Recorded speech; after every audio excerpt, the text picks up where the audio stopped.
പൊതുവെ പലരുടെയും ധാരണ ഈ ഭാഗവതം എന്ന് പറഞ്ഞാൽ ദശാവതാര കഥയാണ്. തെറ്റാണത്. ഭാഗവതത്തിൽ ദശാവതാര കഥയല്ല. നമ്മൾ കേട്ടിരിക്കുന്ന മത്സ്യം, കൂർമ്മം, വരാഹം അങ്ങനെയല്ല. ഭാഗവതത്തിൽ ആദ്യം വരാഹം, അത് കഴിഞ്ഞാൽ പിന്നെ കപിലനൊക്കെ കഴിഞ്ഞ നരസിംഹാവതാരം, നരസിംഹാവതാരം കഴിഞ്ഞിട്ടാണ് കൂർമാവതാരം. അപ്പൊ ഇങ്ങനെയൊക്കെ എന്തിനാണ് അങ്ങോട്ടും ഇങ്ങോട്ടും ഒരു ഡിസോർഗനൈസ്ഡ് ആയിട്ട് ചെയ്തിരിക്കണമെന്ന് വെച്ച് കഴിഞ്ഞാൽ ദശാവതാര കഥ പറയാനല്ലേ ഭാഗവതം. അപ്പൊ പിന്നെ എന്തിനാ ഈ ദശാവതാരം? ഇതൊക്കെ എന്തിനാ പറഞ്ഞു ചോദിച്ചു കഴിഞ്ഞാൽ വലിയൊരു സാധ്യത നമ്മുടെ ജീവിതത്തിൽ നമുക്ക് ഇനിയും ഉണ്ട്. ജീവിതം അങ്ങനെ ഒരിക്കലും ദുഃഖിച്ചോ കരഞ്ഞോ വിഷമിച്ചോ പഴി പറഞ്ഞോ പരാതി പറഞ്ഞോ എന്തൊക്കെയോ നാളെ കിട്ടുമെന്ന് പ്രതീക്ഷിച്ചോ ജീവിച്ചു തീർക്കാനുള്ളതല്ല. ഇതൊക്കെ മനസ്സിലാക്കാൻ സാധിച്ചാൽ തന്നെ ജന്മാന്തരേ ഭവിത് പുണ്യം.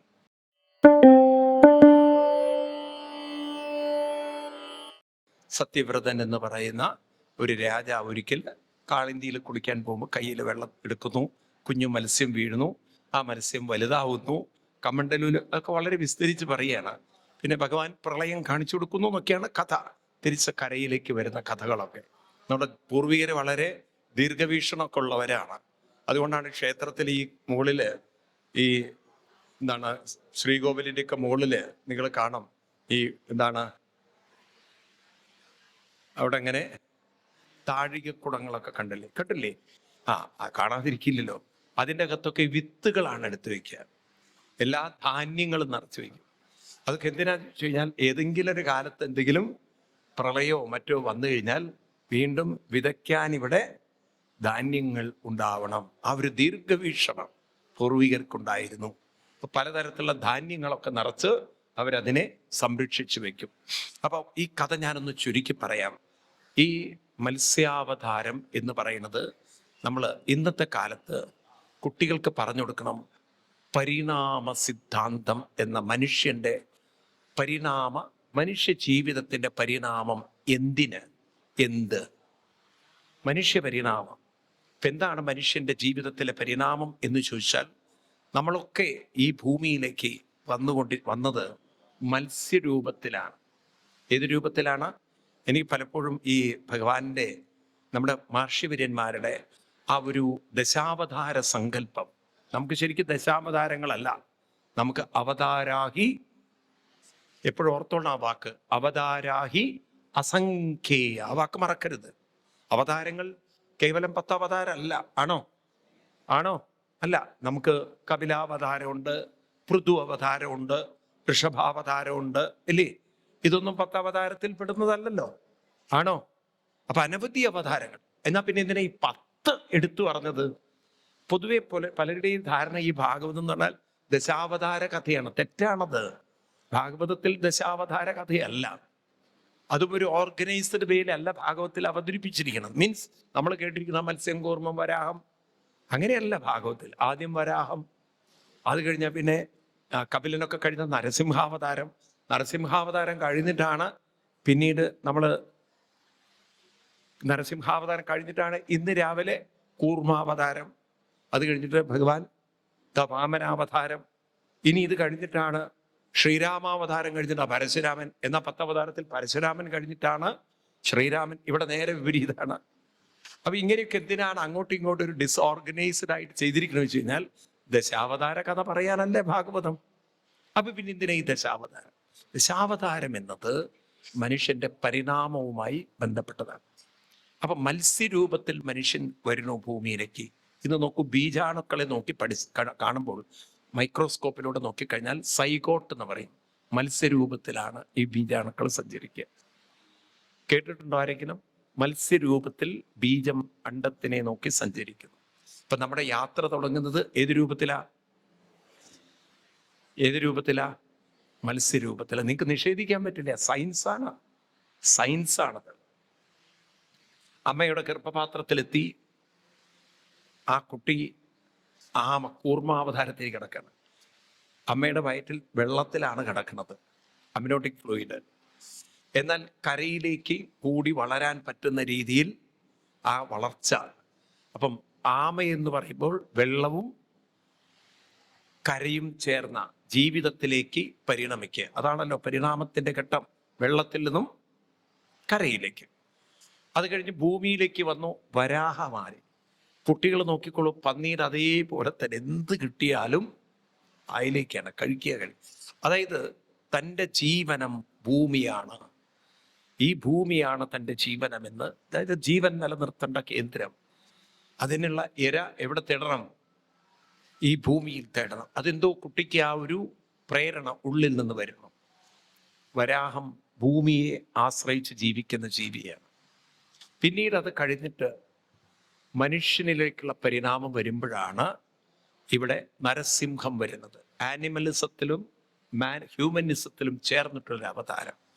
എല്ലാവരിലും ഒരു ആനിമൽ ഇൻസ്റ്റിങ്ക്റ്റ് ഉണ്ട്, എല്ലാവരിലും ഒരു ഹ്യൂമൻ ഇൻ്റലിജൻസും ഉണ്ട്. അപ്പം അതുകൊണ്ടാണ് കുട്ടികളൊക്കെ എന്തെങ്കിലും വല്ലാതെ തെറ്റ് കാര്യങ്ങൾ ചെയ്യുമ്പോൾ നമ്മൾ പറയും വിവേകമുണ്ടാവണം, അല്ലേ? നമ്മൾ ഉപദേശിക്കുന്നത് അവരിലാ ഹ്യൂമൻ, അവരിലാ ഇൻ്റലിജൻസിനെ ഉണർത്തുകയാണ്. ആണോ? അപ്പം മൃഗങ്ങളുടെ വാസനകളും മനുഷ്യരിലുണ്ട്, മനുഷ്യൻ്റെ വിവേകവും.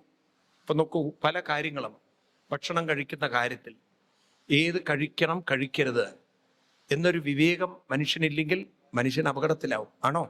ഇന്ന് ആ വിവേകം മനുഷ്യന് നഷ്ടപ്പെട്ടുകൊണ്ടാണ് കാര്യങ്ങളൊക്കെ അവതാളത്തിലായി പോയത്. പണ്ടുള്ളവർക്ക് ആ വിവേകം ഉണ്ടായിരുന്നോ ഇല്ലയോ? ഇന്നത് നഷ്ടപ്പെട്ടു പോയി. ഗർഭിണികൾ ഏത് കഴിക്കണം എന്നുള്ളൊരു വിവേകം ഇല്ലേ എന്ന്? പണ്ടില്ലായിരുന്നോ? ഉണ്ടായിരുന്നോ? അപ്പോൾ അതൊക്കെ ആ ഗർഭസ്ഥ ശിശുവിനെ സംരക്ഷിക്കണം എന്നുള്ള വിവേകം, ആ വിവേക ബുദ്ധി മനുഷ്യൻ്റെയാണ്. അപ്പം ഒരു ജിംബാൻസിയോ അല്ലെങ്കിൽ ഒരു കുരങ്ങനെയൊക്കെ അവതരിപ്പിച്ചിട്ടാണല്ലോ, കുരങ്ങനല്ല, മറ്റൊരു എന്താണ് അതിന് പറയും, ജിംബാൻസി പോലുള്ള സാധനത്തിലേക്ക് അവതരിപ്പിച്ചിട്ടാണ് ഡാർവിൻ പരിണാമത്തെ കൊണ്ടുവരുന്നത്.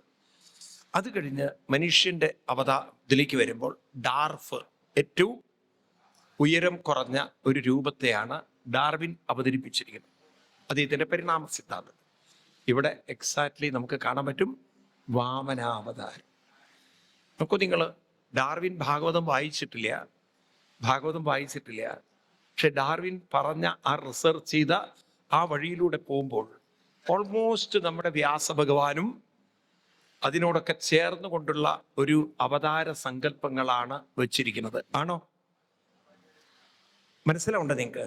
ഇപ്പൊ ഉയരം കുറഞ്ഞ ഡാർഫ് എന്നാണ് മനുഷ്യന്റെ ആദ്യകാലത്തെ രൂപം എന്നാണ്. ഇവിടെ ആരാണ്? വാമനാവതാരം എങ്ങനെയാണ്? ഉയരം കുറഞ്ഞ ഒരു കുട്ടിയാണ്. ആണോ? സംസ്കാരം, അവിടെ നിന്നാണ് സംസ്കാരമാരം. അതോടുകൂടി ഡാർവിൻ്റെ പണി നടന്നു. പിന്നെ ഡാർവിന് വലിയ വിവരമൊന്നുമില്ല.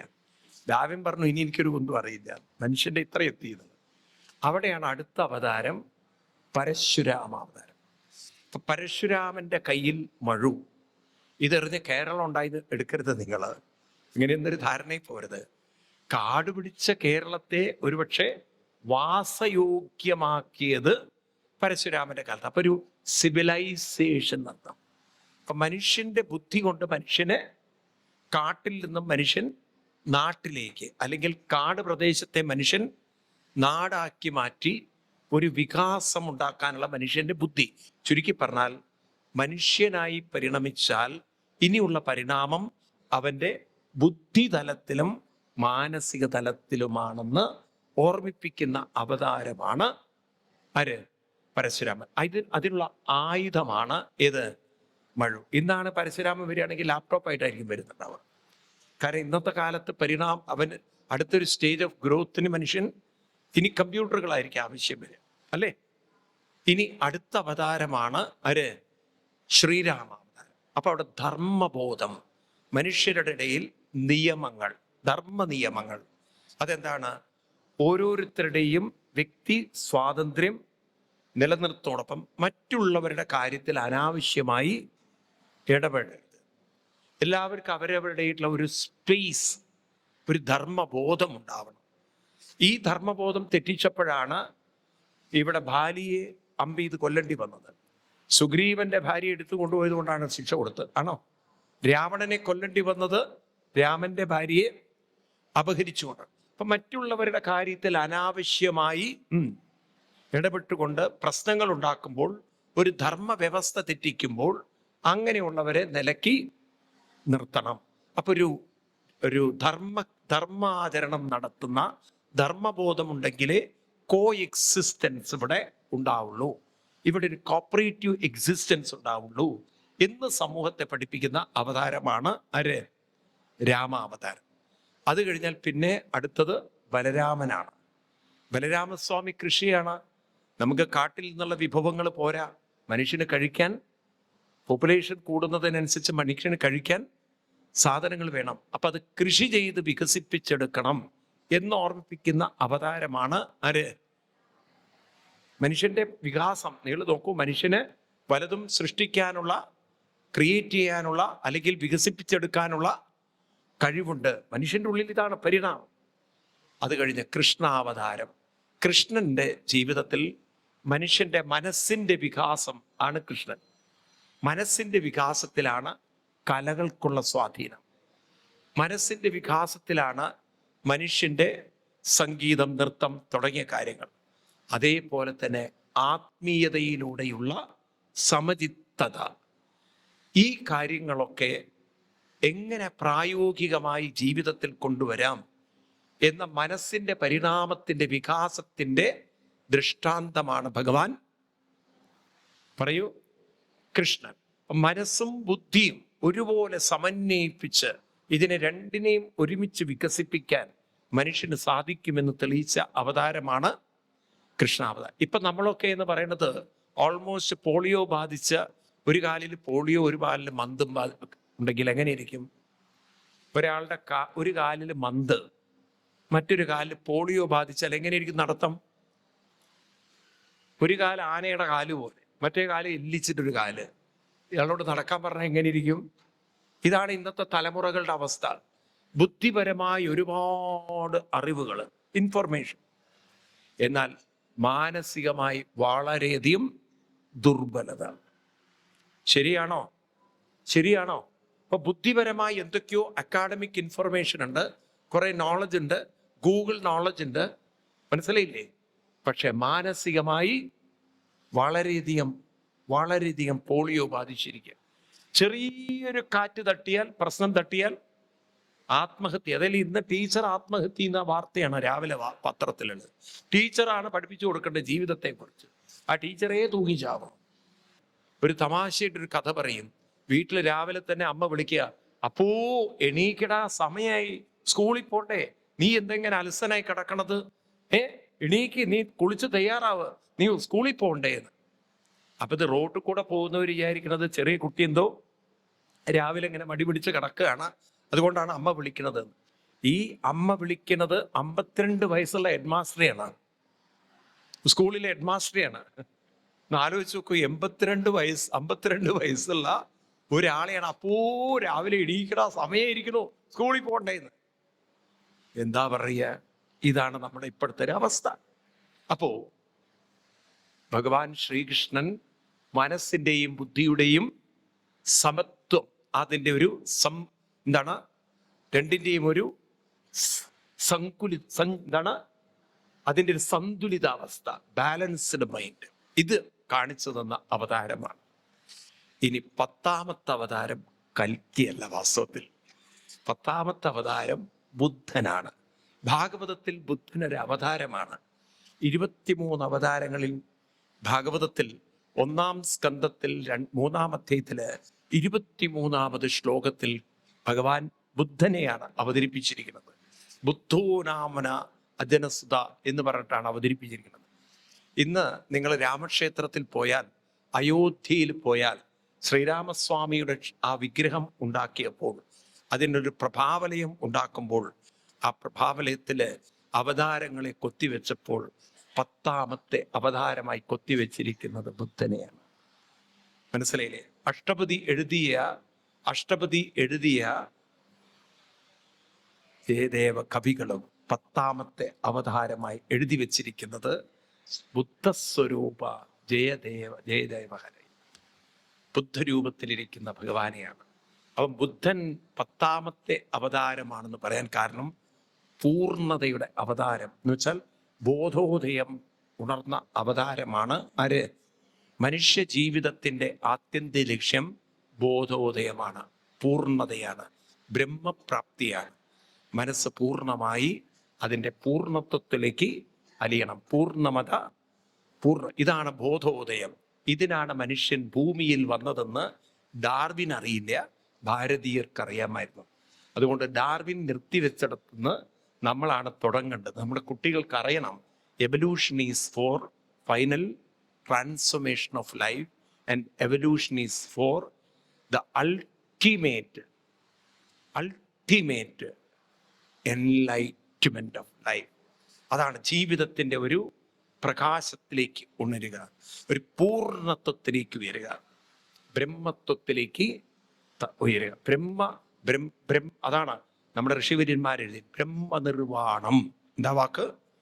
ബ്രഹ്മസായുജ്യം കൈവരും അപ്പോഴേ എന്നൊക്കെ എഴുതി വെച്ചിരിക്കുന്നതാണ്. മനസ്സിലായില്ലേ?